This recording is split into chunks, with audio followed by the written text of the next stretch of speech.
taking a big risk talking over the phone and telling you all this. There's two sides to every story, and I'd like to hear your side of the story. I ain't seen we.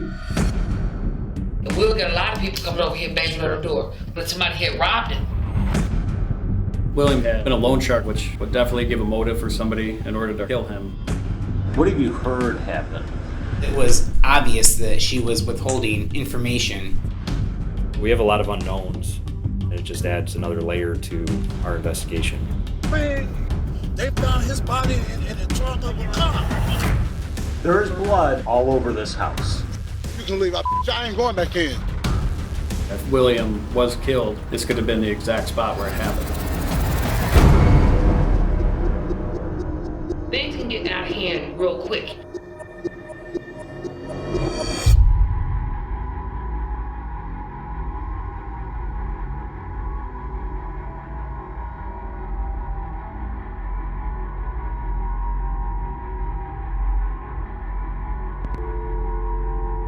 Here's the deal, is I've got a guy that I trust. He's one of the lead detectives on this.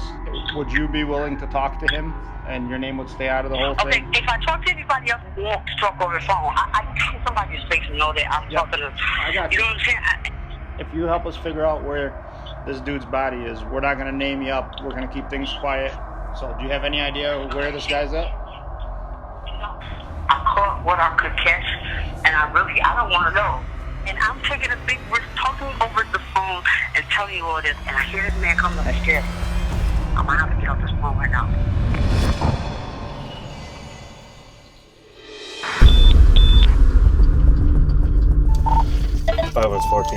In Kalamazoo, Michigan, an anonymous caller has reported that a man, 69-year-old William Gray, has been badly beaten, perhaps even killed, but his location is unknown. Police officer Tim Knight responds to the tip. Once we learned that Mr. Gray was not at any of the local hospitals or at the jail, I then proceeded to his home in an attempt to locate him there.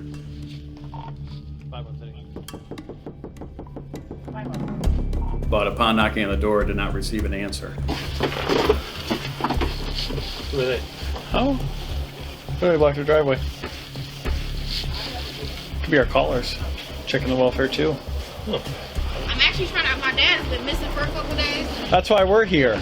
Oh, okay. The woman identifies herself as William Gray's daughter. Has a lease here or whatever. Andre Edwards. Okay. He's at the show. Have you tried? What about a cell phone? I've been calling all his phones. They all off. I just know that he never not answered the phone. Okay. Because he's a loan shark, so he usually picks up his money. I got people calling me talking about he never picked up his money. Okay. So How much money was he supposed to pick up? it's anywhere probably from 1,000 or more. You Okay. know, Where around the first of the month. does he usually pick up his money? Everywhere, just people, Okay. random people that borrow. Like he's known to have money on him, and then people owe him. He gets mad. Okay. William Gray's daughter had informed her father had been known to carry large sums of money, which would definitely give a motive for somebody in order to hurt him, or whether to rob him of his money or to settle out a debt that may have been owed to him. But you guys don't have a key or a way in here? No. Okay. His car hasn't been here the last couple of days either. Did you talk to your dad in person or on the phone? On the phone. William's daughter tells police she last spoke with him 2 days earlier, on the morning of December 28th. Well, how about this? If you find out anything, give us a call. Okay, you got a card or something? If I find anything, I'll give you a call. I'll write down my name for you. Okay, yeah. Yeah, he might be in a little bit of trouble you don't know about it.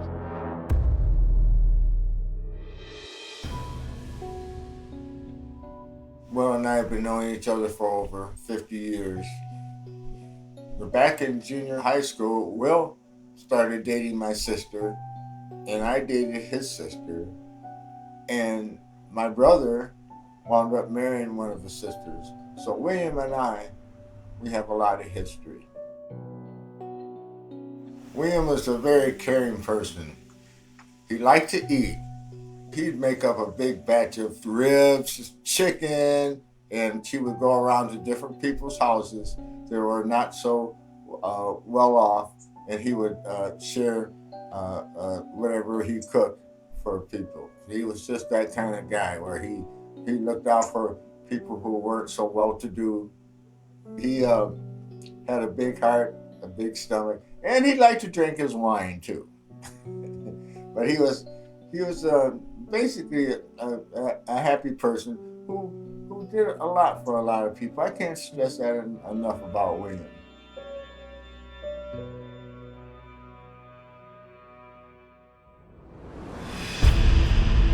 Back on the streets, the investigation continues. Officers contact William's landlord to gain access to William's apartment in order to perform a wellness check. While they wait, they're approached by William's neighbor, Gordon. Hey, y'all get a call about the missing person report? Yeah. William Gray? Yeah. Anything you can tell me about it? I got a phone call. It's been up, man. It's been twisted upside down. They found his body in the trunk of a car, of his own car. I said, what? No. She said, yeah, we walking out the door right now. They're gonna find out more what happened, see what happened to him. I said, call me back soon as possible. When we talked to Gordon, he told us that what he had been hearing is that William had been killed and been put in the trunk of his own vehicle.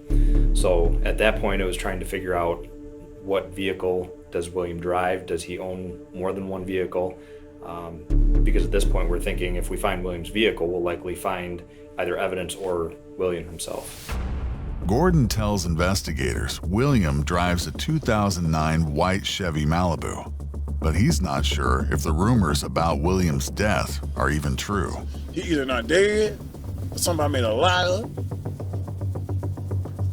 Well, let's hope it's a lie. I'm hoping, that's what I'm saying. I'm hoping it's a lie. Well, there was a sense of urgency because we didn't know if Mr. Gray was deceased or if he was maybe laying somewhere needing medical attention in his car, abandoned somewhere. We didn't know. Meanwhile, William's landlord arrives to let officers inside William's apartment. Well, it'd be better if we could figure this all out. Yeah.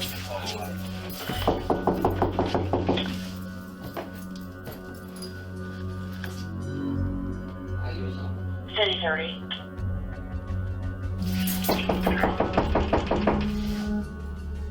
Will? Anybody here?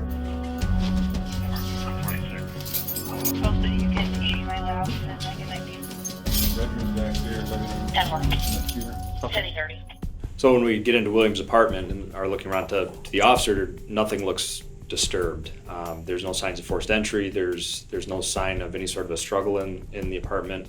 But while the officer's on scene, the neighbor comes up and starts to recall different items that she remembered being in the apartment that were now not there. He would have this chair by his cooler right there, and I would sit right here, and it was something sitting right here, and the whole thing is gone. Yeah. The whole thing is gone. Now we don't know if somebody had broken in, and it just adds another layer to our investigation. The neighbor then tells officers that William has a girlfriend named Mariah. Things can get escalated and out of hand real quick, and that's what goes on with them. They come over here and they might be drinking already, or Will might be in a good mood. They can present themselves all nice. Go upstairs, Will get offer more drink, and before it's over, they up there fussing and arguing. I'm hearing them tussling, and me and my dogs is coming to the rescue again. But like I said, Will get a lot of people coming over here and banging on our door. The neighbor reports the relationship isn't always the best, and when you have a domestic situation where there's volatility in that relationship, that can lead to animosity and there's possibly some things missing. So we have a lot of unknowns, which is very frustrating to have such a broad investigation at this point, really nowhere to kind of pinpoint or aim our focus. Y'all find the truth about this. Could y'all please let me know? Yes, ma'am. As they leave, officers are approached by yet another neighbor. Nothing, man. A guy called me last night and said that Will was found dead in his trunk. He called me late last night, and that's how I found out. It's getting thicker and thicker. We need to figure it out. I can call him back. I'm going to call him back. Yeah. If you can figure something out, we sure would appreciate it. Will's neighbor calls the man who claims to have information about the location of Will's body. So your aunt told you that she was positive that Will got found in the trunk of his car dead.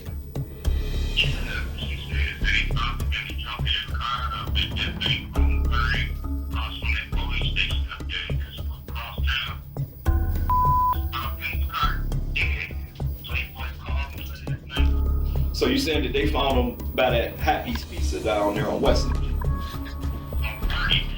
On Burdick.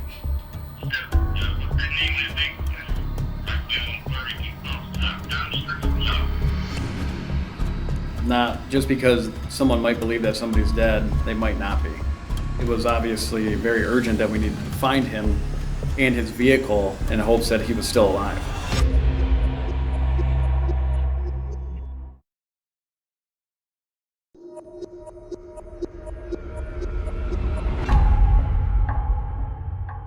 Kalamazoo police are now searching for William Gray's white Chevy Malibu after learning his body might be stuffed inside the trunk.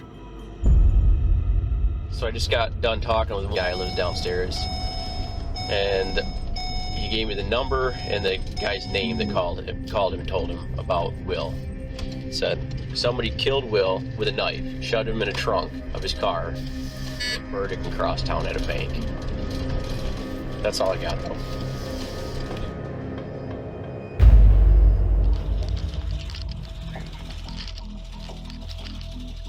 Myself and other officers began checking the area, and officers did locate other white vehicles that closely resembled Mr. Gray's, but none of them ended up being his vehicle. So we began a grid search of driving through parking lots and parking structures in hopes to find Mr. Gray's car, and it was also difficult because it had recently snowed, so driving through and figuring out which color of cars were covered in snow as we were looking for a white one made it more difficult, as well as vehicles' license plates had been covered in snow and we'd have to manually get out and brush off all the plates. What's going on? And people would be wondering what we're doing, and without giving out too much information, we just had to inform them we were looking for a missing car. We're looking for a white Malibu. Okay, what's going on? It's got nothing to do with you, so you're all right. But we're looking for a white Malibu, same year as yours, and I couldn't read the plate, so that's why I wiped it off, just to see if it was a car we're looking for. So, all right, man. Have a good night. There were several times where we found a 2009 white Chevy Malibu, ran the plate, and it wasn't Williams. The news leaves Williams' family and friends fearing the worst. I was shocked when I first heard that he had come up missing, because William always let somebody know his whereabouts. 2 days prior to him reported missing, he had dropped me off, and I have to say, I'm very thankful for the last words that we said to one another. As I got out of the car, I says, "I love you, baby boy." He says, "I love you too, bro." And so I said, "See you in a couple of days." Okay. And those were the last words that William and I had.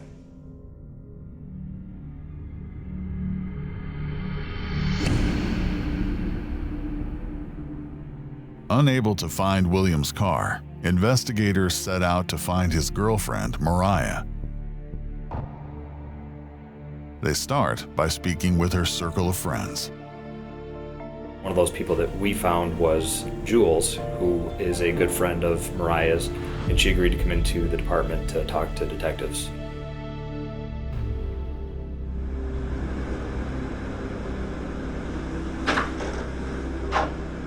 All right, this is my partner, Corey. While Jules says she doesn't know where Mariah is, she recounts an incident from a party the night of William's disappearance. So I was over there hanging out, we were drinking, and then it started getting late, and so... Do you remember what time you went over there drinking? Oh, man, it probably happened about 12, midnight? Yeah. Okay, so it was dark. Yeah. Okay. Go on, sorry to interrupt. And then it started piling up in there with people I didn't know nothing about, and so I called my boyfriend to come and pick me up, and we left. Okay, so what time do you think it was that you called? I called him probably about 1 o'clock. So you're only there an hour? Yeah. You know, Mr. Gray was there, and I remember him being there, but the other people I didn't know had never seen me. Okay. And how did you get there that day? It was my boyfriend dropped me off. What have you heard happened? Jules explains William was there with his girlfriend Mariah and was later robbed at the party. I heard that he was injured real bad and that he was in the hospital, and I called to check to see if he was in the hospital. Was Mr. Gray's car there when you were there? Yeah, as he was there when I was there. When I left, he was there. He was fine. He was up talking shit. Him and Sher was arguing about whatever. They always arguing like that, so nothing new. Jules claims that despite her close relationship with William's girlfriend, Mariah, she had not heard from her since William was reported missing. Have you ever known her to not tell you the truth? No, not to me. Did she call you later on that night? Yeah, No, wait a minute. After you took her home the night that William went missing? Did she what? Did she call you after that? Yeah, she called me. She said she was on her way home. She did? Yeah. What else did she say? That was it. Can you check your phone to see when she called? Not really, because it only stores so many numbers. Right. Would you tell us if she told you something? Yes, I would. I don't have no problems with nobody. During the interview with Jules, we believed that she was leaving out key information that we thought that she knew. That's a very common obstacle that detectives have to overcome during investigations, is when people don't want to talk or don't want to provide information. You know, Where did they go when they came in? they came in and went to the living room. I was in the dining room at the table, and they went straight in the living room to sit down on the couch. You know what I'm saying? And that was one of the reasons why I left, because it was an eerie feeling when they came into their house. I just didn't feel right. There was nothing to hold her on or arrest her on, so she just eventually just left.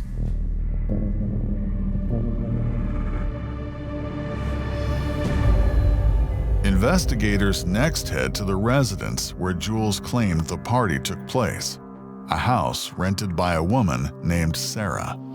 Hi, how are you? Good. Oh, sure. Yeah, it's freezing today. Yeah. What's going on? We're here to check Mr. Gray's welfare. Mr. Gray not here. Oh, okay. Well, our last report was that he was here because I guess he got robbed here or something. Yeah, he did, but I wasn't even here. Okay. Now there's not like copious amounts of blood in here or anything like that. Not that I know of. Okay. Do you mind if I just come in, make sure that there's nothing like that? Yeah. Okay.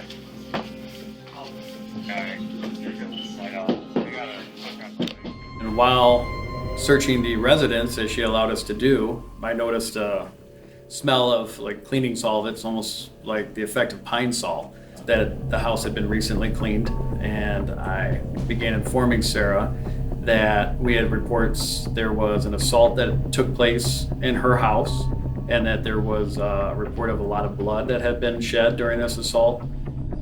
Is there anybody in the basement? Nobody down. Nobody down there? Okay. So after speaking with Sarah in more detail about the events of William Gray being at a residence, I informed Sarah that if the disappearance of William Gray had ended up being a homicide, her misleading investigators during this investigation would cause her serious legal consequences. Okay.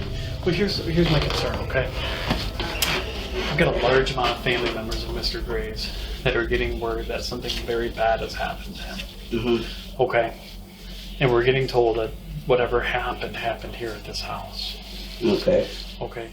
And nobody wants to be involved if something serious has happened or try to assist and cover something up, because it is a very serious matter from what allegations are being told. Mm-hmm. Okay. So whatever you know about what is going on, as a problem, I be tell us. That's what I'm saying. I be in and out. Here's the thing. Okay. There's a lot of people claiming that Mr. Gray is dead. What? That's what people are claiming, okay? So it's a very serious matter. Then officers come across a locked room and are told that William's girlfriend, Mariah, lives there. Hey, Emil? Yes, sir. Come up here for a minute. Just a little bit of spot there. The doorknob is stained red. I'm looking at the staining on the door, and if William was killed, this could have been the exact spot where it happened.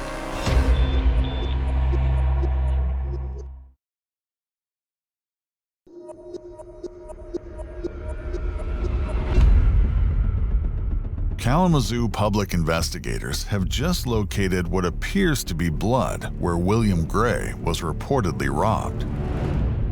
There was plenty of information to go ahead and apply for a search warrant to go ahead and process the inside of this residence to see if there was an actual crime that had occurred. Inside the residence, there was trace amounts of blood that were located on the walls of the residence and on the floor. There was also an unattached garage, and inside this garage, there was blood-stained carpet as well as paint cans that were located. There was obvious signs of cleanup and cleaning agents in the same areas where blood was found inside the residence. It was obvious that a crime had occurred and attempts were made to clean up the crime scene. Although investigators feel Sarah, who lives in the residence, is likely withholding information, they don't have enough solid evidence proving she was involved and are unable to make an arrest. Back on the streets, officers continue their canvass, looking for anyone else who might have seen William before he disappeared. They speak with a friend of William's named Lance. I kept calling his phone, I kept blowing it up, but he never answered. 1 minute it was ringing, everything was fine, then all of a sudden it just was voicemail. So last time you saw him was what? Was Friday morning at about 1:15, 1:30, he came and pick me up. 1:15 in the afternoon? No, the morning, early in the morning. Early morning. He came to pick me up and took me to the bank. We went to PNC Bank. And he checked the camera, was there. It's right up here on Westridge and Howard. So he would come and get me Saturday morning between 11 and 1. Okay. But he never showed up. He normally calls me. Okay. Lance was asked if he knew of anybody that would have wanted to harm Mr. Gray. It's then that Lance reveals who robbed William at the party, a man named San Jose. I heard about his wallet being stolen, and he's supposed to have paid them or something for giving his wallet back, or something like that. Now with this information, we've got somebody that we've talked to who is friends with William, who's given us a name of somebody who they believe would want to hurt William, and then pair that with the robbery that we had, a week before William went missing, where we know that San Jose was the person who did that. We know that we've got to find him and talk to him. Investigators dig into San Jose's background and learn he's currently behind bars on an unrelated charge. So San Jose is one of those people that comes across our desks on a regular basis. I mean, he's essentially a career criminal. We know a number of things that he's been involved in the past, but is he capable of actually murdering somebody? And that's what we needed to find out. I'm Gary. This is Brad. How you doing, man? You evidently got hooked up today, huh? Got under arrest right now. I'm sure you got questions for us. I have the same questions for you. That's why you're here. Beef's happening every day on the street, okay? So we don't know why it spun so out of control. So we obviously want to ask you some questions, okay? Detectives begin by pressing San Jose for his version of events on the night of the party. Me and Will had a fight. And you're talking about William Gray? Will Gray, yeah. Okay, yeah. Okay. Me and Will had a fight on Rose. Okay. On Rose Street? Yeah. Okay. So he pushed me, and I told him, I know you're drunk. Okay. I'm gonna let this slide. Okay. But if you push me again, I'm gonna break you up. Okay. Because he's old. Yeah, he don't give a he got in my face, so I socked him. Okay. You know what I'm saying? Yep. He went down, and I ran about the house. That was it. And then next thing you know, he said, somebody said I had his wallet. I said, I ain't got your wallet. Right. Well, what are they saying about it? They saying William missing, and they trying to say I was the last person seen with him. I'm like, man, I ain't seen William. San Jose provided us the names of some other people that were present at the party. And one of the names that San Jose had provided us was Australia Wilhite. Investigators extend their search to include Australia Wilhite. The name is familiar to detectives who conduct a background search and discover an extensive criminal record, which includes drugs and weapons charges. There is enough information, there is enough probable cause to apply for a search warrant for her phone location. We started pinging Australia's phone. We had learned that her phone was pinging at a residence within a mile of public safety headquarters.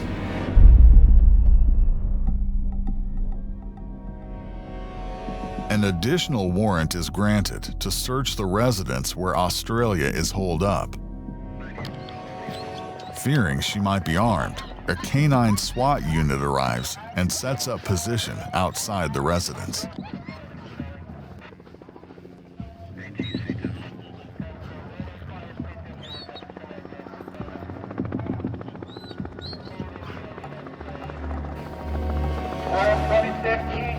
Looks like that door's on the other side, isn't it? Or is there one here? Oh, I got it.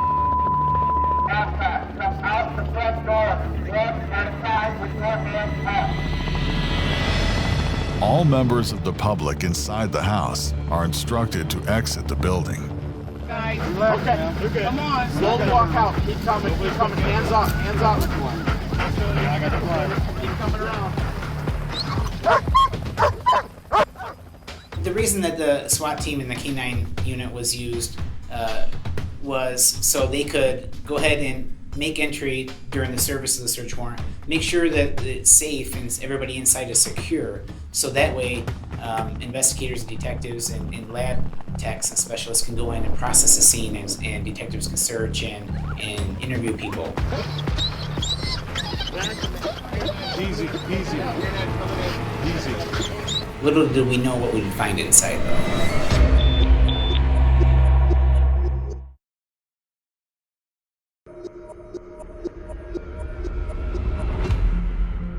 Kalamazoo Public Safety SWAT team members are conducting a raid on a house investigators believe may be central to the disappearance of 69-year-old William Gray. With the help of a canine unit, the house is made safe and the search begins. So as we searched the house, we found a number of different items. We found a number of items with Australia's name on it. We found recreational drugs, a number of cell phones, and a folding knife that was kind of buried in some cushions in the living room, which we bagged up for the processing, because again, we know that the scene had been cleaned and we could have additional evidence here that may have been cleaned as well. Check, Jack, find him. It looks like a chair. Get him out of there. Find him. Australia Wilhite is arrested, but she refuses to talk to investigators without a lawyer present. Then, a woman named Nikki comes into the station with something to say. She was at the party the night William went missing. So you said that night you were there, and you said it was late. It was dark. Yeah, it was dark. They was talking loud, so I go upstairs. So you go up there and I lay down. I doze off, I go to sleep. I woke back up. I said, what's going on? Were you planning on spending the night there that night too? Yeah, I was, but I was so tired to the point that they was making so much noise, and I just walked out. You said something was going on. What did you hear when you woke up? That was basically like talking loud. That's all. They talk loud and scream loud all the time. They just talk loud. Okay. And I was like, I'm trying to go to sleep. I'm tired. Nikki claims that despite leaving the party early and not actually witnessing the attack on William, she's currently being harassed by someone calling her phone repeatedly. The reason that these people are calling you, of all people, is because you know something. No, and they're trying to intimidate you and not telling us because they what can't, you know. That's the thing, they can't intimidate me. They didn't want me to talk to you guys, and I made up my mind. So this is very common in investigations. People want to minimize their knowledge of anything that had happened. And Nikki was explaining to us, she was being cooperative, but we believed that she was leaving out key information that we thought that she knew. Investigators gamble and attempt to bluff, telling Nikki that they've interviewed all the people at the party, and it's only her story that has inconsistencies. See, the problem is their stories are matching up where your story isn't. Right. Okay, well, Okay? They have a version of events to tell, and their version of events are all similar. It was me. I didn't say that. I didn't say it was you. I never said that you killed this man. Okay? You didn't kill him, did you? No. So But I firmly what is they believe- saying? Same thing you asked me. What is they saying? That you were there, that you saw the aftermath of what happened, and that you know where Mr.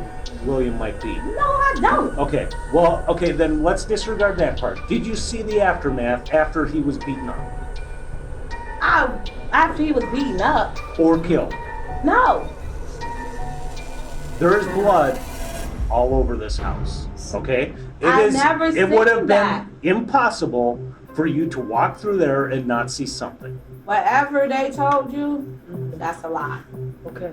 That's a lie. No. How about what you're telling me with you, is that's a lie. Here's the thing, okay?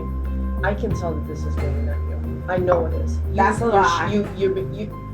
It's a lie that this is weighing on you? You said it was. You're sitting there shaking. I'm saying it was weighing on me to let y'all know when did I leave and how did I leave and where I was at. That was weighing on me.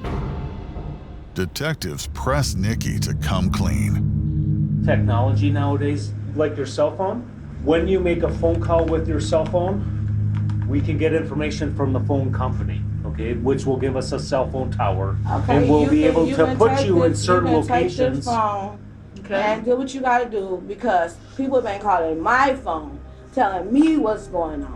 I don't know nothing. Okay, well, what else. are they telling you? Well, why would they call you? I don't know. Because you know something. No, I don't. Nikki willingly gives her mobile phone to detectives, and they soon determine under forensic analysis that information has been deleted.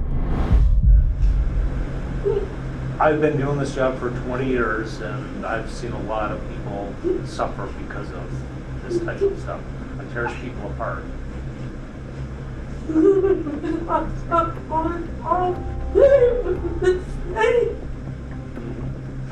Yeah, it's not fair. Nobody gives the right to another person to take someone else's life. If you were me right now, you just pretend that you're the police and you have a family that's trying to find this man, okay? Who do you think I should talk to? Why would you I talk to? Yep. I would have to talk to Shandor Rice. She starts to shed light on one of the people who was there who made her feel uncomfortable at the party. Nikki claims that a man named Shanador Rice was there and was involved in an argument between William and William's girlfriend, Mariah. Where's Shandor at right now? Nikki tells detectives the only other thing she knows about Shanador is that he's moved to nearby South Haven. Detectives reach out to their counterparts at the South Haven Police Department who are familiar with Shanador Rice. Shanador is contacted and agrees to come in for an interview. We really appreciate you talking to us tonight, taking the time out. Nothing but gentlemen. We appreciate Yeah, that. thank you so much. We are obviously we're detectives from Kalamazoo Public Safety, and we are investigating some things that have been going on over there, and we just want to, talk to you about them. Okay? That's it. We start off by asking him about, his situation in life, where he grew up, just kind of some personal information at first, trying to get him to open up and kind of feel comfortable. Do you have any? What do you think this is about? No. Okay. How old are you? I'm 34. 34 years old. Okay. All right. We don't know what Shanador knows, and he doesn't know all the details or facts that we know. So it's kind of like a little cat and mouse game, maybe at the initial stages. And we understand you've been through a lot, and there's a lot of reasons why things happen, okay? We can appreciate that. We know what happened, but we just need to hear why from you. You know what I'm saying? Yeah, for sure. Okay. Sometimes when you show somebody a photograph of an individual, they break down right there. They start crying. They're remorseful. They don't want to see that person. So sometimes it's a lot of weight on somebody's shoulders, and they just want to tell us the information. We didn't know, but we thought we would give it a shot, and I just wanted to see what his reaction was going to be.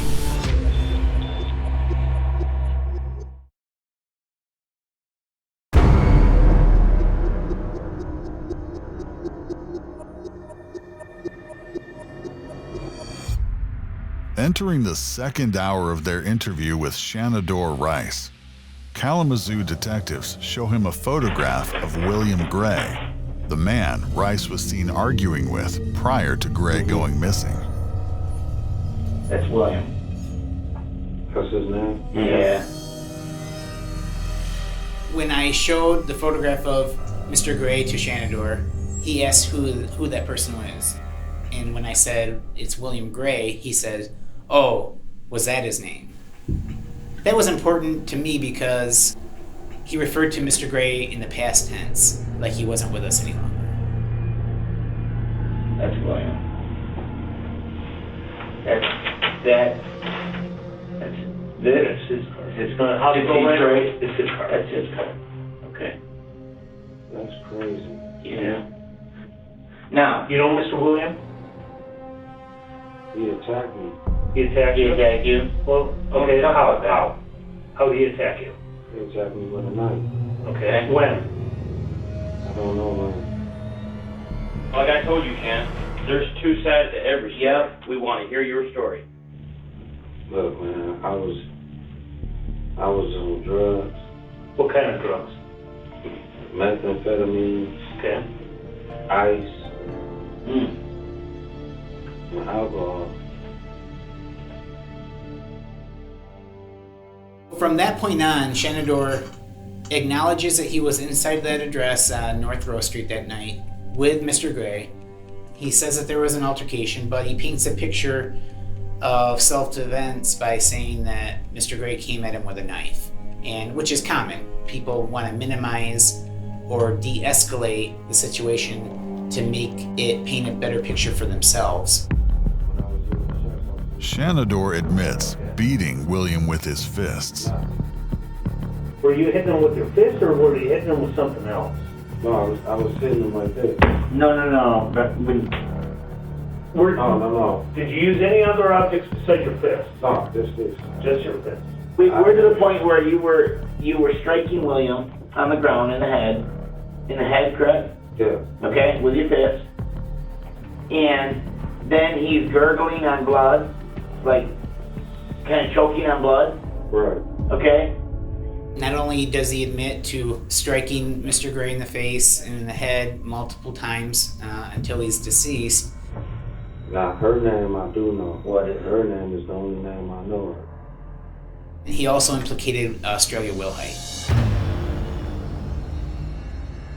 Due to the fact that he was a loan shark, Australia believed that William might have a large sum of money in his apartment. So Shenandoah explained how Australia came up with this scheme to assault William and steal the keys to his apartment. So it just escalated way out of hand. Australia was kind of the ringleader and orchestrated and directed the people inside this house during this assault and murder. She was directing people to clean up after Mr. Gray was murdered, but they didn't want to speak because they were in fear of Australia, who was directing the whole event at gunpoint.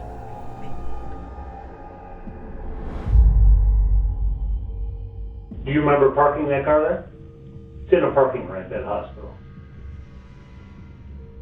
Mm-hmm. Do you remember that? Yeah, I do. Shenandoah then informs us that he places Mr. Gray in the trunk of his own vehicle, and then he drives him to the city of Detroit.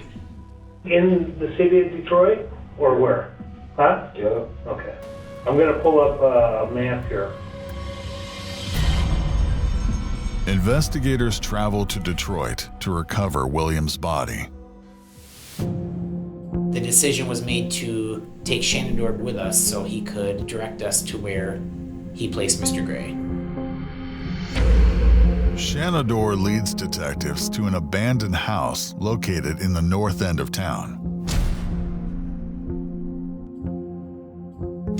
William's distinctive white Chevy Malibu is finally located, and Michigan State Police impound the vehicle for forensic analysis. We ended up finding a body that matched the description of what Shenandoah told us, as well as consistent with William. The feet and the hands were bound. He was naked, wrapped in a blanket, and frozen solid.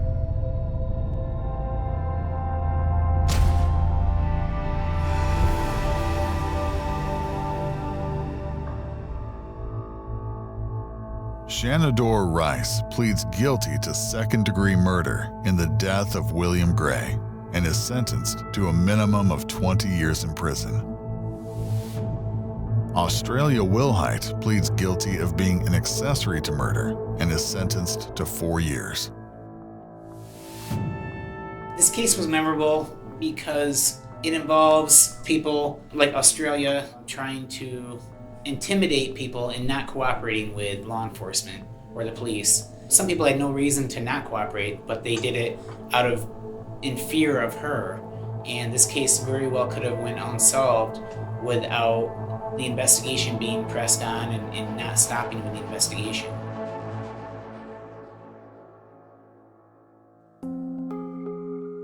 To get that closure for the family, not only to hold people accountable for what they did, but to be able to give the family their loved one to actually give them the proper burial and respect that he deserves and that the family deserves is very significant. If William was here, I said, I still love you, baby boy, but I still can't figure out why. Naturally, he'd have his glass of wine, and I'd have one too. But that's William. He was quite a guy. And I tell people, if you have a loved one, whether it be a family or friend, at the end of your conversation, you let them know that you got love for them. Because it might be the last time you say that or they hear that.